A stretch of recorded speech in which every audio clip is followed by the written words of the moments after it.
ચાંપરાજવાળો ભાગ 5 જાસે જળ જમી પોરહ ને પતિયાળ ચાંપા ભેળા ચાર માતમ ખોયું મૂળવા.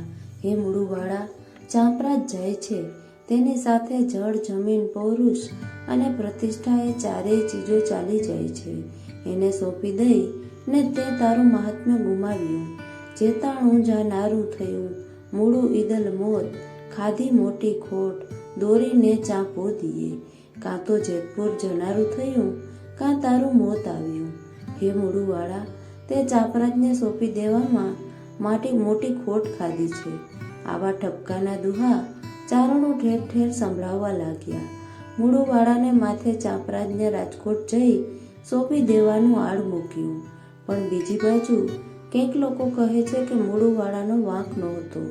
મૂળુવાળાએ તો બહુ વિનવ્યું હતું કે ચાંપા ભલો થઈને ભાગી જા, ભલે મારો ગરાસ જપ્ત થાય. પણ ચાંપરાજ માન્યો નહીં, સોંપાયો. એના ઉપર મુકદ્દમો ચાલ્યો અને એને જન્મ કેદની સજા થઈ. યેરોડાની જેલમાં એને મોકલી દેવામાં આવ્યો. ઈસવીસન 1837માં આ ઘટના બની હતી. હમણાં જેલર સાહેબ કેમ નથી દેખાતા? એની મઢમને પેટ પીડા ઉપડી છે. શા કારણથી? બાપડીને છોરું આવ્યાનો સમો થયો છે, પણ આડું આવેલ હોવાથી છૂટકો થતો નથી. મોટા ગોરા સર્જનોએ હાથ ધોઈ નાખ્યા છે અને મઢમ તો હવે ઘડી બે ઘડીમાં મરવાની થઈ છે. જેલના દરોગાના મોઢે આ વાત સાંભળીને ચાંપરાજવાળાને વિચાર ઉપડ્યો. એણે કહ્યું કે અરે ભાઈ, એમાં ગોરા સર્જનનો ઉપાકાર નહીં કરે. ઘણોય મારી આગળ દવા છે, પણ એ દવા કોણ કરે? જેલર સાહેબને કાને મારી વાતે કોણ પોગાડે? દરોગાએ જઈ ને સાહેબને બંગલે વાત પહોંચાડી કે કાઠિયાવાડનો એક કેદી આડા ભાંગવાની દવા જાણે છે. અંગ્રેજને અજાયબી તો બહુ થઈ, માન્યામાં તો આવ્યું નહીં, પણ ડૂબતો માણસ તરણાને ઝાલે એ રીતે એણે ચાંપરાજવાળાને દવા કરવાનું કહ્યું. ચાંપરાજે માગ્યું કે એક તરવાર, એક ઘીનો દીવો, ધૂપ અને એક માળા, 4 વાના લઈ ને મને નદી કે નવાડને કાંઠે જવા દો. માગી તેટલી સામગ્રી આપી ને ચાંપરાજને જળાશય કાંઠે તેડી ગયા. નહાઈ ધોઈ ધોતિયું પહેરી ઘીનો દીવો ને ધૂપ કરી હાથમાં માળા લઈ ને પ્રભાતને પોર ચાંપરાજે સૂરજ સામે હાથ છોડ્યા.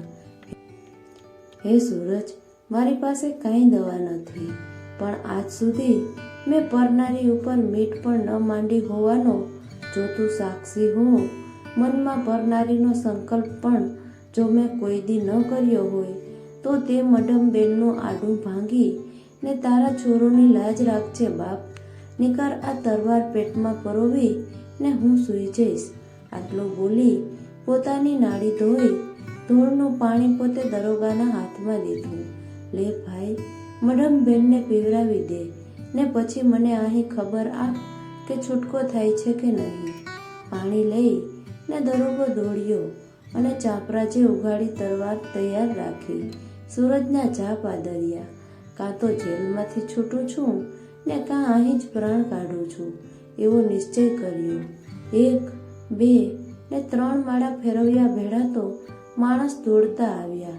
ચાંપરાજ ભાઈ, મઢમને છુટકારો થઈ ગયો, પેટ પીડ મટી ગઈ. રંગ છે તમારી દવાને.